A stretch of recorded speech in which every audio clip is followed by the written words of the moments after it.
Hey everyone, it's Jacob here from Campbell's Estimating Services. Today we're going to run through structural steel takeoffs and how to complete it within Buildxact. Let's take a look. So here we are in Buildxact. I've already got the structural steel sections included in here and I've already uploaded a set of plans and engineering. So I'm going to run through a little bit about what needs to be done on each part. So first of all, we're going to start with PFCs, UBs and UCs. So it's always good to understand what's going on your engineering and what this job requires. So I'm actually going to flip back to the plans and takeoffs page and go, okay, I might flip through to let's go to the engineering ground floor framing or the first floor framing plan, and we'll have a little look about what's in here. So I'm just going to make this full screen so you guys can have a bit of a better look at it.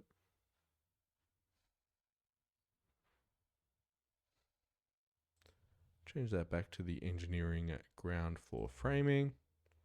And in here we can see already. So I can see up here that I've got a bearer 300 PFC, a B2 300 PFC, a B3 300 by 63 LVL. So that one's obviously not steel, and we got a GL, so that's not steel. So we've got the two PFCs here. I'm also going to have a look out for any posts or steel posts. So we can see columns here, an 89 by 5 SHS and a 75 by 4 SHS, both in Duragal. So we're looking for the C1s and C2s. So we've got a C2 over here, C2 over here. Where have we got some C1s? C1, C1. And then we've got B1 through here, all the way through to this wall here, and B2 all the way through here. So this isn't a massive job when it comes to structural steel. I'm going to have a quick look through the rest of it, but all the rest looks like it is steel free.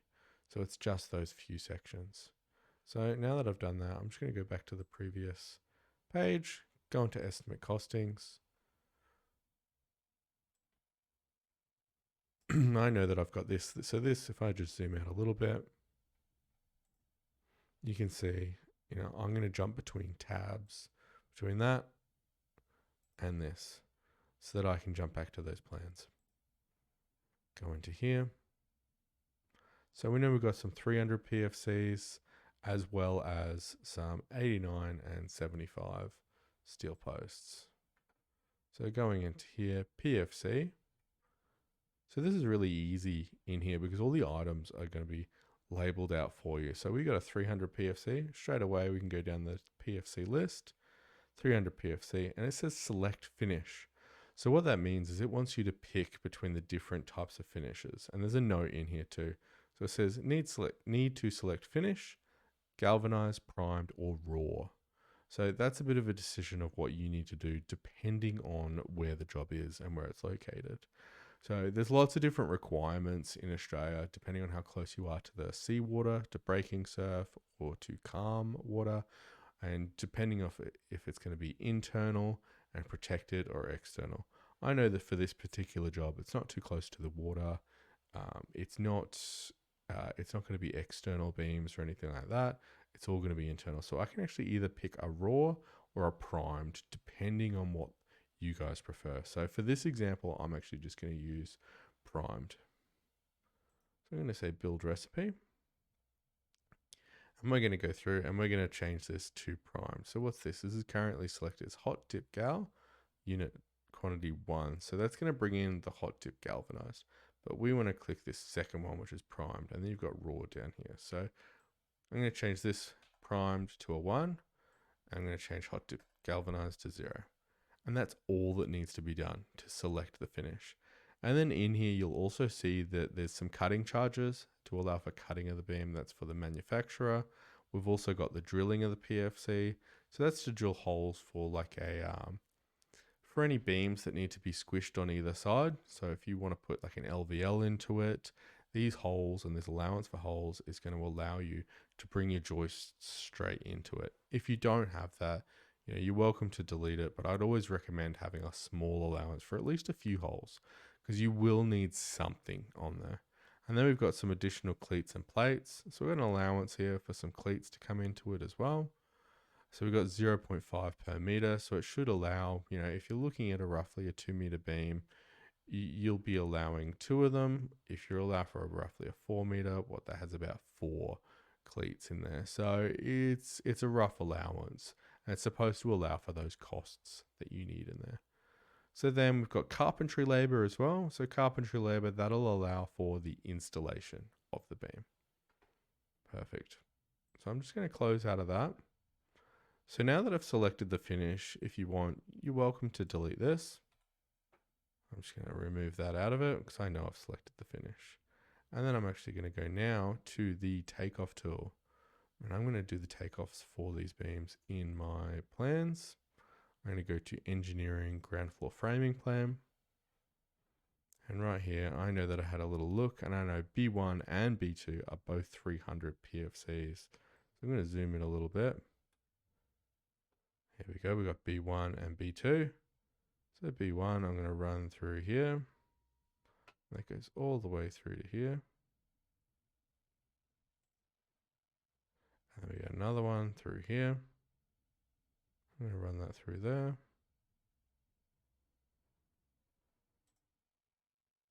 Perfect. So I can now accept and save that. I'm just going to double check the B3. I'm pretty sure it wasn't steel, but it doesn't hurt to double check what's going on. B3, no, definitely not steel. So now all I've got left is the posts. I've got C1s and C2s. So I'm just going to close out of this. Accept and save.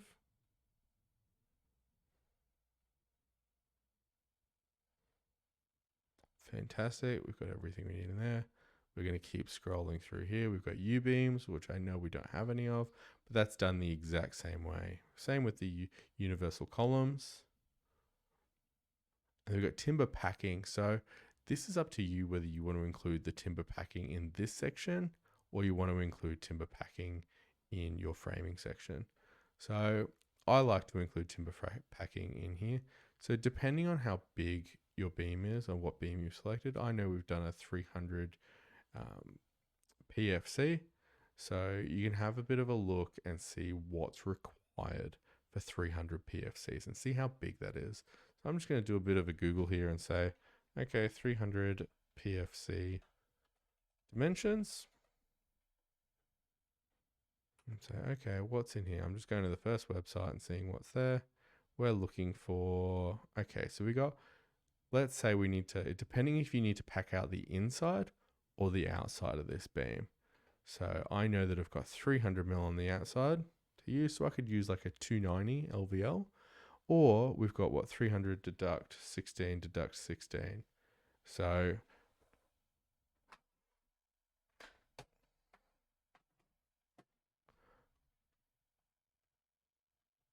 or we've got, there you go, 268 mil to work with. So I could use a beam that's a bit smaller than that to fit within there and bolt it through.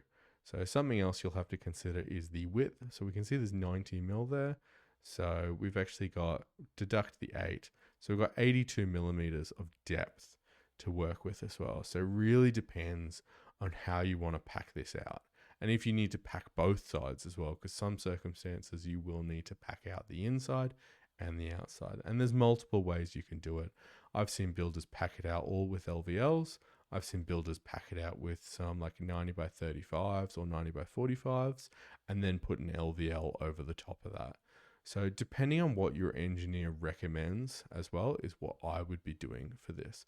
For this circumstance, I'm just going to show you how it works and how this section works. So what I'm going to do is I'm going to allow a beam on the outside at 300 and I'm going to allow for packing on the inside too. I'm just going to move this to my other screen.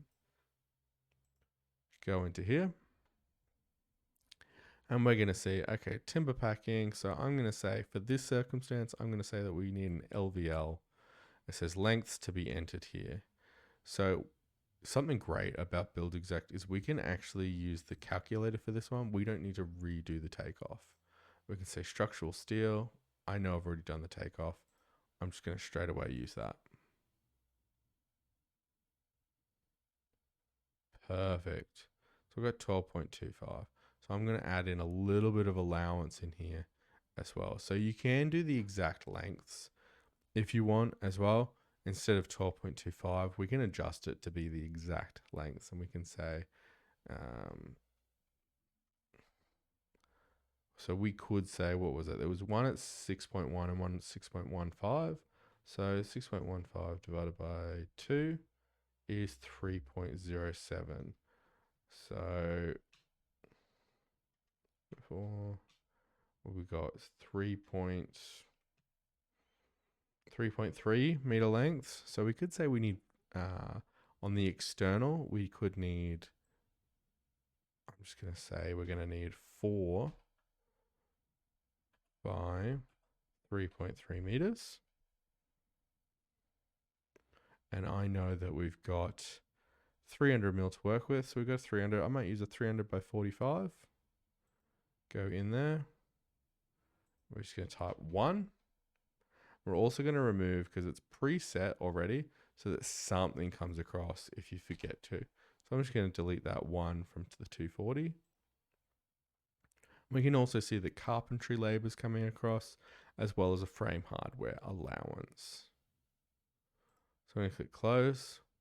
I'm also going to adjust this now to 3.3 times 4. So that does it for the external side of this PFC. So we can see, because we've got a 300 mil by 45, that will do the external side of both beams. But we're still left with the internal side. So now what I'm going to do, for this circumstance, I'm going to copy over the LVLs. Because we're still going to need the same lengths as well. It'll just be different size.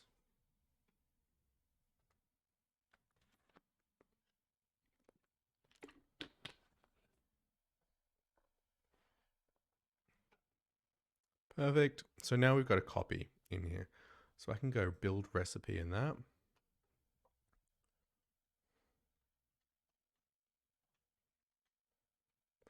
We know that we're working with, what I was saying before, is 268 millimeters, which can fit in there. And depending whether your carpenters are comfortable cutting it down as well, I'm just going to use for this circumstance the 240s, because I know it's going to fit within that PFC. So we also have a depth that we need to meet. So that's 82 millimeters that we need to get as a minimum depth. So if we need 82 mil, we've got to really think about, okay, one's obviously not going to be deep enough. The deepest we've got is a 63. So we're going to have to think about adding 2 of them together. So if we're looking at, was it 82? So I could add, here we go, the 45s. I could put 2 45s together. I know that's going to be 90 mil. So what I'm going to do is I'm going to change this to, I'm actually going to change it to 1. Change this to 0. And we're going to adjust this to now 8 by 3.3 meters. I'm going to delete the copy of.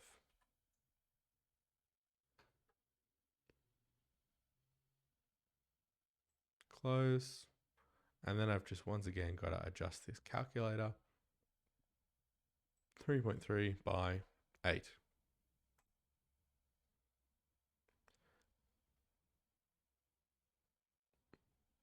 Done. So now we've got this beam here. We've got it packed on the outside, and we've got it packed on the inside as well. So what I would realistically be doing is, I do want to show you guys for this example how to do this, but what you should really be doing is actually having a look and seeing how the joists go into it.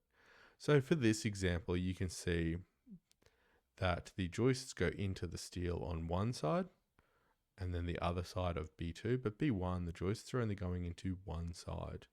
But you do need to consider whether any of this needs to join into that as well. So it's something definitely worth thinking about when you're doing calculations for this. So then we've got Uh, external timber packing. So if this is an external beam, a galvanized beam, these are some timbers that'll work for that as well. So some pine structural H3, some LVLs H3, and some F14 hard sawn. So if that's an external beam and you need some external timber for it, that's what you would use. And then we've got some top plate packing linear meter items. So this is just a bit of pine in here. It says type to be selected. So I'm just going to go in. So this is a bit of pine. You can see you have a few different options. I know that this is a 90 mil wide beam. So I might even use this. And it's always good, once again, check in with your engineer to see what they're going to request and what they're going to require. But this is going to cover that. Plus we've got some allowance for drilling in here. So to drill some holes, to allow for screwing or bolting this into that PFC as well, or an I-beam, depending on what you are using. We've got some carpentry labor to install it, and we've got apprentice labor and some hardware allowance. So it says type to be selected. I'm happy with that. That's selected as 1.1, and you can do the same with any of these. So I'm going to delete type to be selected now. Click close. And now I'm going to go in and use the calculator because I've already done the takeoffs for these beams, so I don't need to redo it. Click that. Perfect. Perfect. And then we've got delivery. Yes, I'm definitely going to need a delivery. I'm going to add one of them. Welding. Do you want to add some welding? There might be a little bit of welding on site. This job isn't particularly complicated, but we can just add 4 hours in there.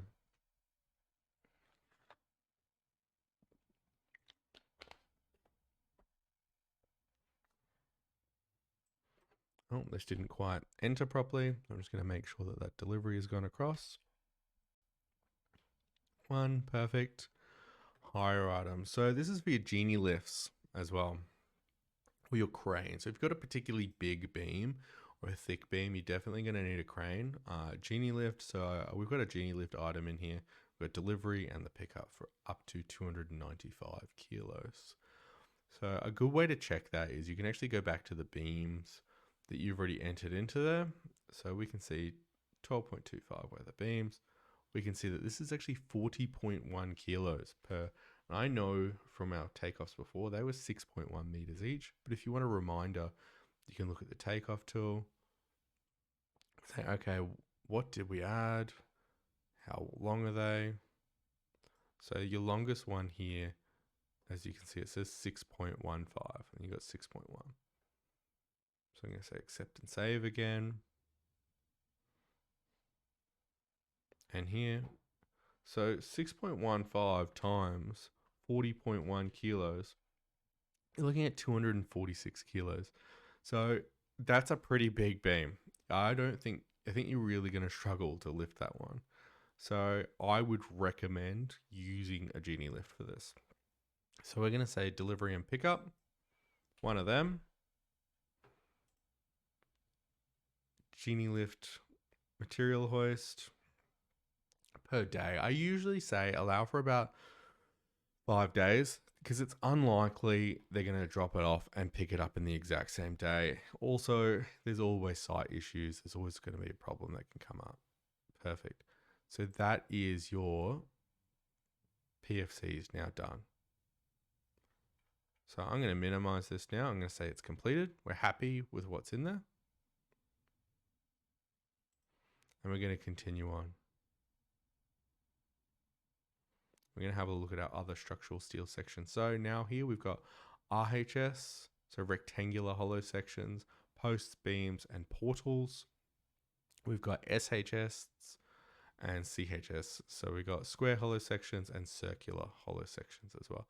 I know that there's no RHSs in this job from what we were looking at before, but if you do need to enter it, these are linear meter items. So you can go through and actually select the linear meters, add in delivery, extra welding if you need to, any Genie lift or crane hire in that as well. In this circumstance, I'm going to say, no, it's not required. I know for the CHSs, it's also the same, but we'll get to that one in a sec. we'll do the SHSs now. So I'm going to go through here. I'm going to make sure I double check what needs to be allowed for. So we know we've got C1s and C2s at the back of the house. So in here, our C1 is an 89 by 5, and we've got a C2, which is a 75 by 4. So I might focus on the 75 by 4 first. So I go through, click edit.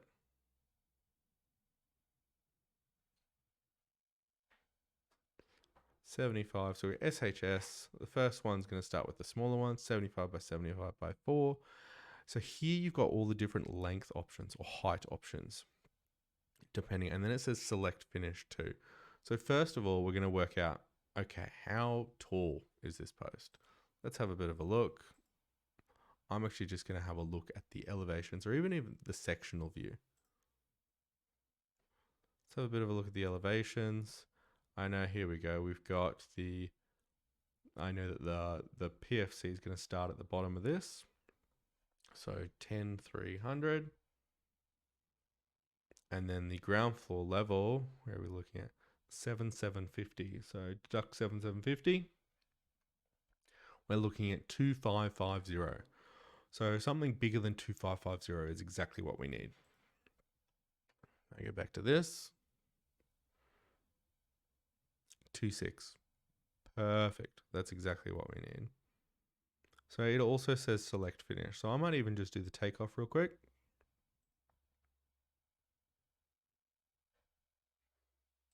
Go into the engineering, ground floor plan. Go to C2. So these are these back ones. We've got one over here at the back. Zoom in just a little bit for you guys. C2, so we've got one there, and we've got another C2 here. I always have a little look through the plan, so I can see I've actually missed some of the C2s. I've got one here as well, and one here. Have we got any more? Doesn't look like it. I'm just going to check what that's referring to. 10 millimeter structural angle, that should be fine.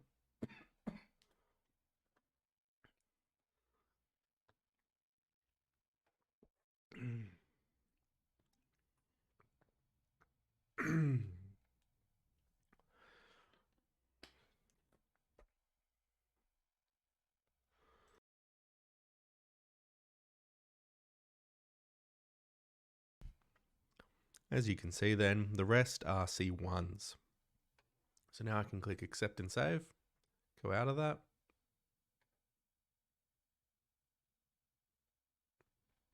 And we've selected 4 in there. So now we're going to select the finish as well. So we can go into it, build recipe, depending if you're using a hot dip galvanized or Duragal, depending on what you want. For this one, I'm quite happy with Duragal. So I'm going to change that to a 1, this to a 0, and I'm going to delete the select finish. Close. So that's those ones. And then I know we've also got, if I go back to these, we've got an 89 by 5. I'm going to quickly check the first floor framing plan too. But there we go. We've got no steel in that. You can see here, all LVLs, all timber.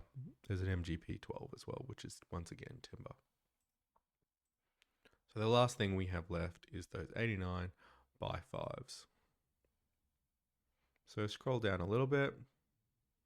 Here you go, 89 by 89 by 5. I know that it's going to be the same height, so I can use the 2 6s once again. Do a takeoff.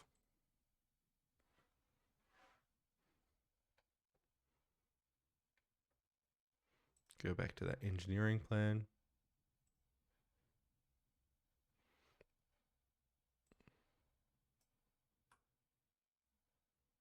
Go ahead and select the C1s where required. Perfect. Accept and save.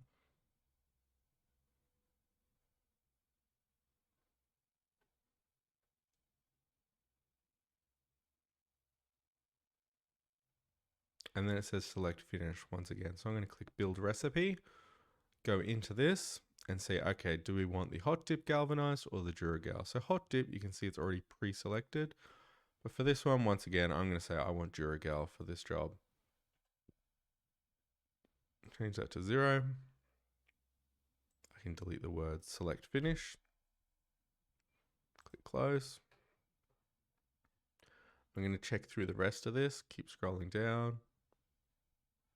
We've got SHS 100 by 100s by 4s, but I know that this job doesn't have any. We've got delivery and welding as well.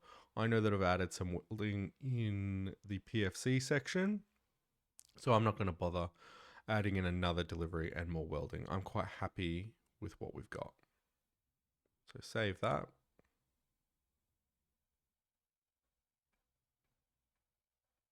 I'm going to say we've completed the SHSs. And then from looking over the plans in engineering before, I know that we don't have any CHSs, but I'll show you in here. This is the exact same layout as the SHSs. So we've got all the different lengths in here. We've got a few different sizes. Got the 89 by 9 by 4s, 101.6 by 4s as well. Then you got delivery and welding. So exactly the same as you're doing those SHSs. So I'm going to say not required for this job.